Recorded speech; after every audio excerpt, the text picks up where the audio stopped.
Canada जाने वाले यात्रियों और वहां पर पढ़ने वाले छात्रों को विदेश मंत्रालय ने सतर्क रहने की सलाह दी है।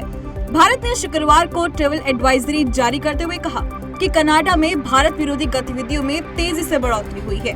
साथ ही सरकार ने हेट क्राइम के मामलों और भारत विरोधी गतिविधियों पर कनाडा सरकार से जांच करने और उचित कार्रवाई करने की अपील की है।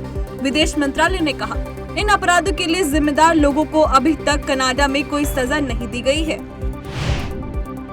टेरर फंडिंग मामले में गुरुवार को राष्ट्रीय जांच एजेंसी के नेतृत्व में 11 राज्यों में पीएफआई के 50 से अधिक ठिकानों पर छापेमारी की गई। छापेमारी में पीएफआई के 106 कार्यकर्ताओं को देश में आतंकी गतिविधियों का कथित रूप से समर्थन करने के आरोप में गिरफ्तार किया गया। बता दें कि राष्ट्रीय जांच एजेंसी ईडी और इंटेलिजेंस ब्यूरो के अधिकारियों ने 19 सितंबर को लंबी चर्चा की थी, जिसके बाद पीएफआई पर सीक्रेट तरीके से बड़ी कार्रवाई को लेकर गहन प्लानिंग बनाई गई थी।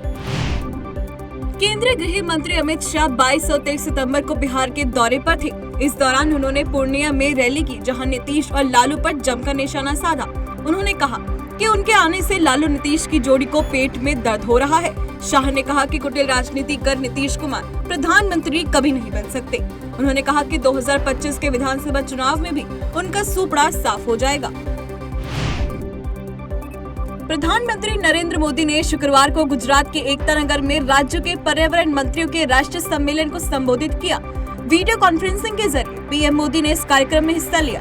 इस दौरान पीएम ने कहा कि आज भारत नई सोच के साथ आगे बढ़ रहा है। अब देश का फोकस ग्रीन ग्रोथ पर है, ग्रीन जॉब्स पर है। साथ ही उन्होंने कहा कि राजनीतिक समर्थन प्राप्त शहरी नक्सलियों व विकास विरोधी तत्वों ने गुजरात में नर्मदा नदी पर सरदार सरोवर बांध के निर्माण को कई वर्षों तक रोके रखा और दावा करते रहे कि पर्यावरण को नुकसान पहुंचाएगा। इस विलंब के कारण भारी धनराशि का नुकसान हुआ। अब जब बांध बनकर तैयार है तो आप देख सकते हैं उनके दावे कितने खोखले थे। प्रधानमंत्री नरेंद्र मोदी ने मंगलवार को गुजरात की राजधानी गांधीनगर में शुरू हुए 2 दिवसीय राष्ट्रीय महापौर सम्मेलन में हिस्सा लिया और वीडियो कॉन्फ्रेंसिंग के जरिए महापौरों की सभा को संबोधित किया। पीएम मोदी ने इस दौरान विकास का प्लान बीजेपी महापौरों के सामने रखा। साथ ही राष्ट्रीय महापौर सम्मेलन में पीएम मोदी ने कहा कि सरदार वल्लभ भाई पटेल ने महापौर के रूप में अपनी यात्रा शुरू की। हम एक बेहतर भारत के लिए उनके बताए रास्ते पर चलेंगे और इसके साथ विकास के लिए काम करेंगे। मोदी ने महापौरों को लोगों की भागीदारी से अगली 25 वर्षीय योजना तैयार करने की सलाह दी है। बांदा जेल में बंद माफिया पूर्व विधायक मुख्तार अंसारी जेलर को धमकी देने के मामले में 7 वर्ष कैद की सजा के बाद अब इलाहाबाद हाईकोर्ट के लखनऊ बेंच ने शुक्रवार को गैंगस्टर एक्ट के 23 वर्ष पुराने मामले में 5 वर्ष कैद की सजा सुनाई है।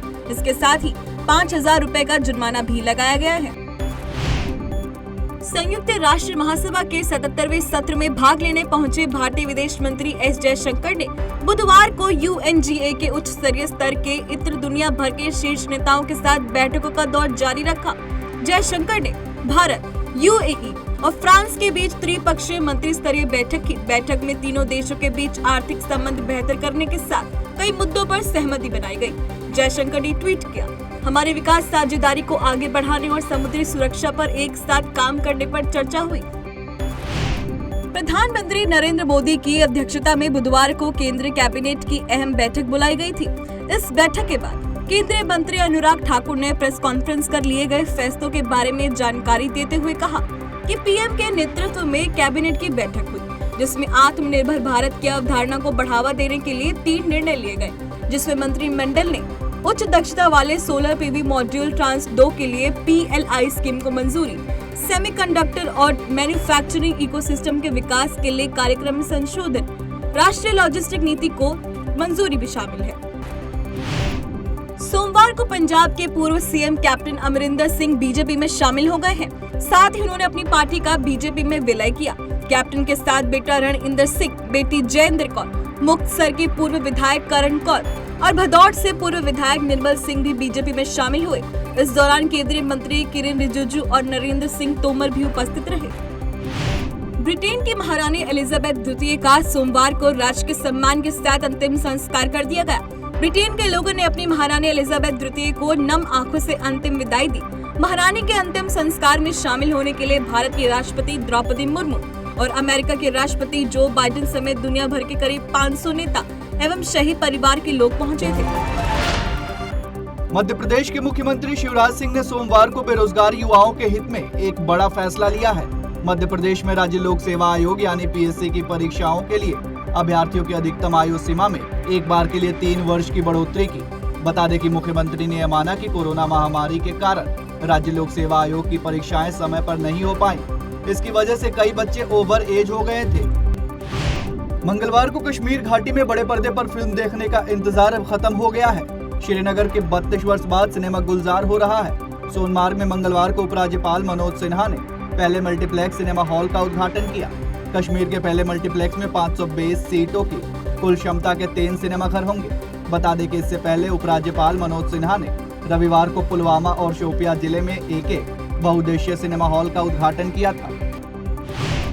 मध्य प्रदेश में लंपी वायरस का संक्रमण तेजी से फैल रहा है। मुख्यमंत्री शिवराज सिंह चौहान ने बुधवार को लंपी वायरस की रोकथाम के कार्यों की समीक्षा को लेकर बैठक बुलाई, जिसमें उन्होंने मध्य प्रदेश में पशुओं को लंपी वायरस से बचाने के लिए मुफ्त टीका लगाए जाने के निर्देश जारी किए। बता दें कि सरकारी आंकड़ों के अनुसार प्रदेश के आधे जिलों में लंपी वायरस से संक्रमित पशुओं के मामले सामने आए हैं। देश में 26 जिलों में 6,686 पशु लंपी वायरस से संक्रमित पाए गए हैं और अब 100 से अधिक पशुओं की मौत हो चुकी है। जम्मू कश्मीर में शुक्रवार को महाराजा हरि सिंह की जयंती मनाई गई। राज्य से अनुच्छेद 370 हटने के बाद अब जाकर महाराजा हरि सिंह की जयंती पर अवकाश घोषित किया गया है, जिससे डोगरों के साथ अन्य संगठन में खुशी की लहर है। वहीं उपराज्यपाल मनोज सिन्हा ने प्रदेशवासियों को महाराजा हरि सिंह की जयंती पर शुभकामनाएं देते हुए कहा कि महाराजा हरि सिंह का देश और वंचितों के कल्याण के लिए असाधारण योगदान लोगों को प्रेरित करता रहेगा। स्विट्जरलैंड की ग्लोबल फूड कंपनी नेस्ले भारतीय बाजार में निवेश की योजना बना रही है। 80 देशों में उत्पादन करने वाली कंपनी 2025 तक 5,000 करोड़ का निवेश करेगी।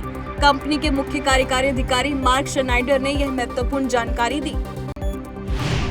देश में वातावरण और तकनीकी परिवर्तनों के अनुकूल वित्तीय योजनाओं में बदलाव के लिए भारतीय बैंक संघ IBA बड़ा कदम उठाने जा रहा है। इस कार्य के लिए IBA द्वारा एक कमेटी का गठन किया जाएगा, जो केंद्रीय बैंक को अपनी सुझाव रिपोर्ट पेश करेगी। इस कमेटी में state bank of India, bank of Baroda, Canara bank, union bank of India समेत दर्जनों बैंक के प्रतिनिधि शामिल होंगे।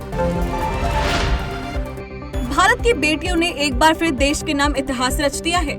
भारत की महिला क्रिकेट टीम ने बुधवार को इंग्लैंड को उसी के घर में 23 साल बाद हराया है। इसी के साथ भारतीय टीम ने दूसरी वनडे सीरीज में 2-0 से बढ़त बना ली है।